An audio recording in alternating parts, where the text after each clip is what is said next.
Hi everyone, welcome to my channel Shasmina's Diary. இன்னும் ஒரு இன்ட்ரெஸ்டிங்கான வீடியோவில் உங்கள் எல்லாரையும் சந்திக்கிறது ரொம்பவே சந்தோஷம். நைட் சாப்பாடு இன்னைக்கு கடையில் எடுப்போமான்னு யோசிச்சா எல்லார வீட்டில் இருக்க சின்னவங்க பெரியவங்க வர என்ன சொல்லுவாங்கன்னா கொத்த எடுப்போமான்னு தான் கேட்பாங்க. உங்கள் வீட்லேயும் கண்டிப்பாக சொல்லியிருப்பாங்கன்னு நினைக்கிறேன்.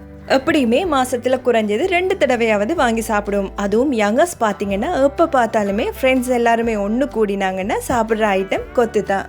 ஏன்னு பார்த்தீங்கன்னா கொத்த ரொட்டின்றது நாங்கள் வீட்டிலேயே பெரும்பாலும் செய்யாத ஒரு ஃபேவரட் டிஷ்ஷுன்னே சொல்லலாம். சில பேருக்கு பார்த்தீங்கன்னா நல்லா ஸ்பைசியாக இருக்கணும்னு ஆசைப்பட்டு சாப்பிட்றவங்களும் இருக்காங்க. பட் நான் இன்றைக்கி செஞ்சு காட்ட போகிறது சின்னவங்க பெரியவங்க வர விரும்பி சாப்பிட்ற சீஸ் கொத்து. இதை எப்படி செய்யலாம்னு பார்க்கலாம் வாங்க.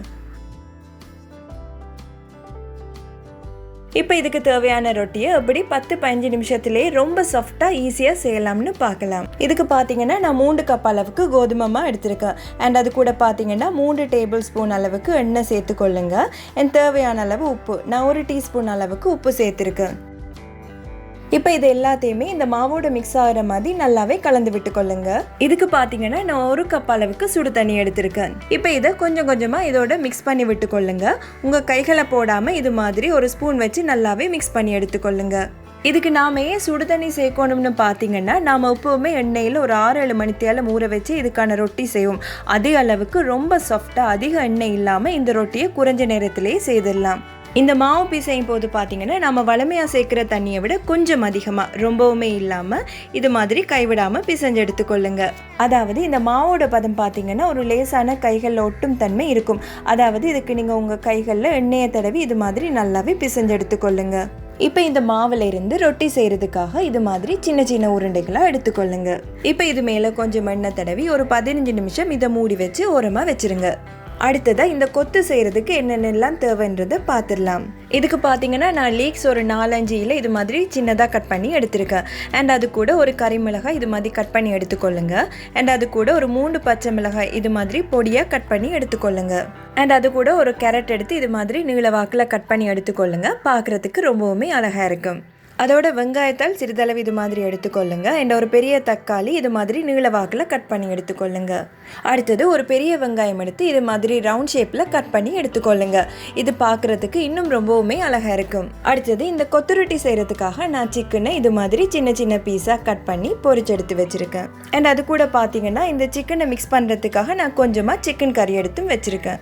இப்போ 15 நிமிஷம் ஆயிடுச்சு. இதை ஓப்பன் பண்ணி பார்க்கலாம். இந்த ரொட்டி செய்கிறதுக்கான மாவு பார்த்தீங்கன்னா ரொம்பவுமே சூப்பராக ரெடியாகி வந்திருக்கு. இதை விரலால் தொட்டு பார்க்கும்போது உங்களாலே விளங்கி கொள்ள முடியும் இது எந்த அளவுக்கு சாஃப்டாக இருக்குன்னு. இப்போ இது ஒரு ஓரமாக வச்சுட்டு ஒவ்வொரு உருண்டைகளாக எடுத்து இது மாதிரி சின்ன சின்னதாக தட்டி விட்டு கொள்ளுங்க. இப்போ ஒரு 10 நிமிஷம் இது அப்படியே இருக்கட்டும். ஒரு 10 நிமிஷம் ஆனதுக்கு அப்புறமா கவுண்டர் டாப்பில் கொஞ்சமாக எண்ணெய் தடவி தட்டி வச்சிருக்க ஒவ்வொரு மாவாக எடுத்து இது மாதிரி உங்கள் கையால் தேய்ச்சி விட்டு கொள்ளுங்க. கொஞ்சமாக தேய்ச்ச பிறகு கொஞ்சம் எண்ணெய் தடவி இது மாதிரி இன்னும் நல்லாவே தேய்ச்சி விட்டு கொள்ளுங்க. இதை இப்படி தேய்ச்சி விட்டாலே நல்லா ஸ்ப்ரெட் ஆகி மெல்லிசாகிடும். இதை பார்க்கும் போதே உங்களுக்கு விளங்கும். இப்போ இந்த மாதிரி செஞ்சு வச்ச ரொட்டியை தவால போட்டு 2 பக்கமும் வேக வச்சு எடுத்துக்கொள்ளுங்க. அண்ட் அதே நேரம் இதை வேக வைக்கும் போது பார்த்தீங்கன்னா இது நல்லாவே வேகணும்னு அவசியம் இல்லை. இது லைட்டாக வெந்தாலே காணும். இப்போ இதை எடுத்து வெளியில் வச்சிடலாம். இது மாதிரி தட்டி வச்ச எல்லா மாவையுமே இது மாதிரி மெல்லிசா தட்டி ரெடி பண்ணி எடுத்துக்கொள்ளுங்க. இந்த ரொட்டி பார்க்கும்போது பார்த்தீங்கன்னா இது எந்த அளவுக்கு சாஃப்டான ஷீட்டாக நமக்கு கிடைச்சிருக்குன்றது பார்க்கும்போதே தெரிஞ்சு கொள்ளலாம். எக்ஸாக்டாக இது ரொட்டின்னு சொல்கிறத விட கடைகளில் கிடைக்கக்கூடிய வீச்சு ரொட்டின்னு சொல்லிக்கொள்ளலாம். அந்த அளவுக்கு ரொம்ப தின்னாக சாஃப்டாக நமக்கு கிடைச்சிருக்கு. இப்போ இது எல்லாத்தையுமே இது மாதிரி ரோல் பண்ணி மெல்லிஸாக கட் பண்ணி எடுத்துக்கொள்ளுங்க. நாம் எந்த அளவுக்கு தின்னாக கட் பண்ணி எடுத்துக்கொள்கிறோமோ எக்ஸாக்டாக நமக்கு கடைகளில் கிடைக்கிற மாதிரியே கிடைக்கும். இப்போ இந்த வெட்டின ஷேப்ஸ் எல்லாத்தையுமே இது மாதிரி சின்ன சின்ன பீஸாக கட் பண்ணி எடுத்துக்கொள்ளுங்க. இப்போ இந்த ரொட்டியையும் நல்லாவே சின்ன சின்ன பீஸாக கட் பண்ணி எடுத்தாச்சு. அடுத்ததாக இந்த கொத்து ரொட்டி எப்படி செய்யலாம்னு பார்க்கலாம். தவா சூடாகியதும் ஒரு 3 ஸ்பூன் அளவுக்கு எண்ணெய் சேர்த்து இஞ்சி பூண்டு விழுது சேர்த்துக்கொள்ளுங்க. வாசனைக்காக கருவேப்பிலை அண்ட் அதோட பச்சை மிளகாயும் சேர்த்துக்கொள்கிறேன். இப்போ நம்ம வெட்டி வச்சிருக்க வெங்காயம் அண்ட் அது கூட கேரட்டையும் சேர்த்துக்கொள்ளலாம். இது நல்லாவே வேகணும்னு தேவையில்லை, கொஞ்சம் வெந்தாலே போதும். இப்போ ஒரு டேபிள் ஸ்பூன் அளவுக்கு சில்லி ஃப்ளேக்ஸ் சேர்த்துக்கொள்ளுங்க. இப்போ இதையுமே நல்லாவே மிக்ஸ் பண்ணி விட்டு கொள்ளலாம். அடுத்ததை நம்ம வெட்டி வச்சிருக்க லீக்ஸ், கறிமிளகாய், வெங்காயம், தக்காளி இது எல்லாத்தையுமே கொஞ்சமாக வதக்கி எடுத்துக்கொள்ளலாம். அண்ட் அது கூட தேவையான அளவு உப்பும் சேர்த்துக்கொள்ளுங்க. நான் 1 டீஸ்பூன் அளவுக்கு உப்பு சேர்த்துருக்கேன். இப்போ இதை எல்லாத்தையுமே ஒன்றா மிக்ஸ் பண்ணி எடுத்துக்கொள்ளலாம். இந்த கொத்து ரொட்டி செய்கிறதுக்கு பார்த்தீங்கன்னா நான் 2 முட்டை சேர்த்துக்கொள்கிறேன். முட்டையை இது மாதிரி நடுவில் சேர்த்து மிக்ஸ் பண்ணி விட்டுக்கொள்ளுங்க. அப்போ தான் நமக்கு இந்த முட்டை துண்டு துண்டாக கிடைக்கும். இப்போ இது மேலே 1/2 ஸ்பூன் அளவுக்கு மிளகுத்தூள் சேர்த்து நல்லாவே கலந்து விட்டுக்கொள்ளுங்க. முட்டை வெந்ததும் இது எல்லாத்தோடையும் மிக்ஸ் பண்ணி கலந்து விட்டுக்கொள்ளலாம்.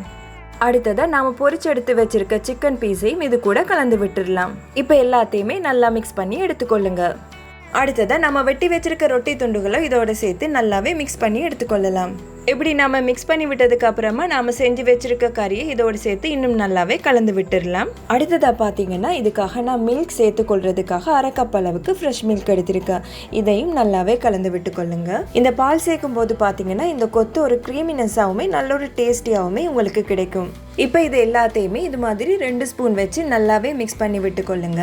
நாம் 1 ஸ்பூன் யூஸ் பண்ணுறதை விட இந்த மாதிரி 2 ஸ்பூன் வச்சு பண்ணும்போது பார்த்தீங்கன்னா நமக்கு கடைகளில் கிடைக்கிற மாதிரியே பர்ஃபெக்டாக கிடைக்கும். ஃபைனலாக இதுக்கு நான் சீஸ் சேர்த்துக்கொள்கிறேன். உங்களுக்கு இன்னும் கொஞ்சம் சீஸ் வேணும்னா நீங்கள் எக்ஸ்ட்ராவாக கூட ஒரு சீஸ் சேர்த்துக்கொள்ளலாம். இப்போ இதை எல்லாத்தையும் சேர்த்து நல்லாவே 2 ஸ்பூன் வச்சு கலந்து விட்டுக்கொள்ளுங்க. அவ்வளவுதான். ரொம்ப ஈஸியான மெத்தடில் ரொம்ப டேஸ்டியான ஒரு சீஸ் கொத்து ரெடி. இது பார்த்தீங்கன்னா கடைகளில் வாங்குறதை விட ரொம்பவே நல்லா இருக்குன்னே சொல்லலாம். கொத்து ரொட்டினாலே ஒரு பெரிய அடுப்புக்கல் வேணும்னு பயப்படாதீங்க. நம்ம கிச்சனில் இருக்க சமையல் பாத்திரங்களை வச்சு ஒரு ஹெல்த்தியான கொத்து ரொட்டி ரெடி பண்ணி சாப்பிட்டு கொள்ளலாம். இந்த வீடியோ உங்களுக்கு பிடிச்சிருந்தா ஃப்ரெண்ட்ஸ் ஃபேமிலி கூட ஷேர் பண்ணுங்கள். இப்போ தான் என் வீடியோவை புதுசாக பார்க்குறீங்கன்னா இந்த வீடியோ உங்களுக்கு பிடிச்சிருந்தா மறக்காம என் சேனலை சப்ஸ்கிரைப் பண்ணுங்கள். இதே மாதிரி இன்னும் ஒரு இன்ட்ரெஸ்டிங்கான வீடியோவில் உங்கள் எல்லாரையும் சந்திக்கும் வரை டேக் கேர். Bye bye.